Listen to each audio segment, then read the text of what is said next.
All right. Good morning, Jessica. Thank you so much for being here. Good morning. Before we get started, if we could just have you state your name and a little bit about your organization. Yep. My name's Jessica Evans. My organization where I work. Got it. Yes. All right. Just want to make sure. So I work at Murray State University, which is a four-year public institution in a small town of Murray, Kentucky. Amazing. Thank you so much. All right. So we'll hop into our profile. So please describe your human rights education and training work. Yep. So I've been involved in human rights work for almost 20 years, which doesn't seem like it now that I kind of thought about it. I started as a high school activist, and what kind of kicked it off for me was I joined an Amnesty International group during college, and then I volunteered with AI as an area coordinator, and I helped establish or support around 13 student and local groups across Kentucky for a number of years.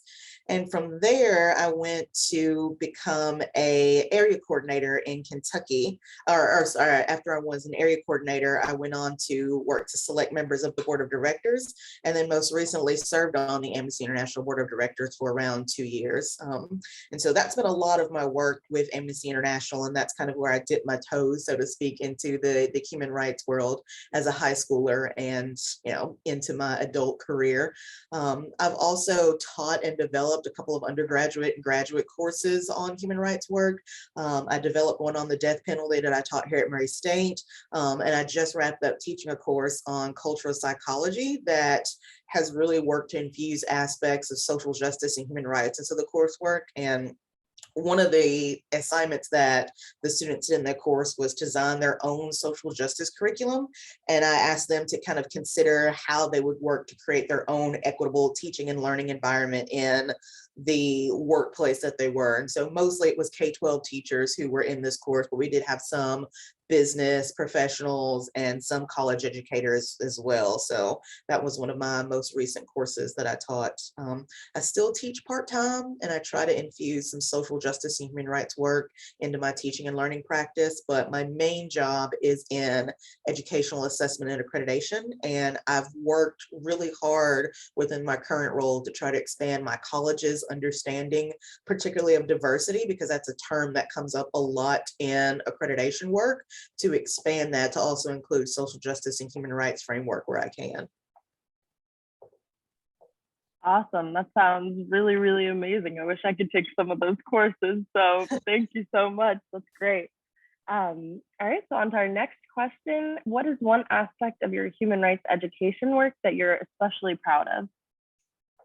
So since a lot of my human rights education work has again been tied with Amnesty International, one thing that sticks out to me is when I worked as an area coordinator, I helped a high school in a very conservative town nearby establish a student group. And I think that's even an understatement by calling it conservative, because they had Confederate pride celebrations. And I was actually even warned, and I'm using that word very intentionally, not to travel to this town as a Black person, which is only about 15 or 20 minutes away from my house. But I'd worked with the school and one student in particular and talked with the school administration, and eventually they got a group started. This was about 10 years ago, I think, and I'm not certain that that group is still active, but at the time it was such a great feeling to know that not only the concept of human rights had reached this really ultra conservative area, but that the students who wanted to see this through and succeeded in getting a human rights group in their school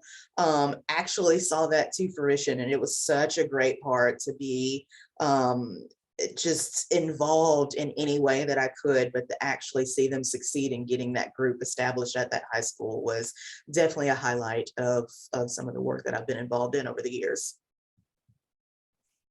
Awesome. That sounds amazing. That's really, really great work.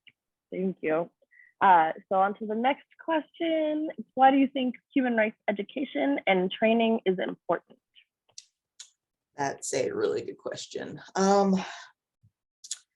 So I think that human rights work and social justice are interconnected. And I think it's important for students to have access and knowledge of human rights, civics, and social justice. But I also think it's really important for educators to have this continued training and increase their knowledge base also. I'll give you an example. I just this morning read a news story about a professor who, in a class on diversity in education, no less, said that people's brains are wired differently, and that based on their race, they learn differently, and that Black students learn better by chanting, which blows my mind. I mean, the fact that this person is responsible for training future teachers, and this was in a class on diversity in education, it floors me, honestly, that this is the information that students are getting. And it's disheartening that some students may or may not know to either challenge that information or that that information is severely incorrect. So that kind of hurts my heart a little bit. And that's kind of also why I think human rights education and training is so important, not just for students, but for educators as well. I can't stress enough the value of continued learning. And I know that, and I can say this working in higher education, that sometimes once you get to a point in your career, you just kind of get into this routine, or you get stuck, or you feel like there may not be other opportunities to learn more. And I don't think that's necessarily true. And I think it's a responsibility of all of us, especially those like myself who work in teacher education, to have that responsibility to continue to educate yourself, not only for your own well-being, but for your students as well. Awesome. Thank you so much, Jessica. And thank you for continuing and for working with human rights educators too on pursuing that.